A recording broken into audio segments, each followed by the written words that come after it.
చాలా మంచి జరిగే ముందు చాలా చెడు జరుగుతుందంట. ఇప్పుడు నీకు చెడు జరుగుతుందా? అరే వా! రానున్న సంతోషాల కోసం ఇప్పుడు ఈ చెడుని ధైర్యంగా ఎదుర్కో నువ్వు. ఎలా ఎదుర్కోవాలి?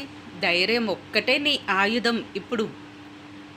ఎవ్వరూ తోడు రారు. నీకు కష్టమొచ్చిందని నీ కష్టాన్ని నువ్వే బరాయించుకోవాలి. ఎవ్వరూ దాన్ని బరాయించరండి. సంతోషాలంటారా? సంతోషాలన్నీ నీవే, కష్టాలన్నీ నీవే. కష్టం వచ్చిందని ఎవరితో షేర్ చేసుకుంటారండి? ఎవ్వరూ నీకు తోడు రారు. తల్లిదండ్రులు కానీ, అక్క చెల్లెళ్ళు కానీ, అన్నాతమ్ములు కానీ. నీ కష్టాన్ని నువ్వే ధైర్యంగా ఎదుర్కోవాలి. అప్పుడే తర్వాత వచ్చే సంతోషాలని నువ్వే బరాయిస్తావు కదా. కాబట్టి ధైర్యంగా ఉండు.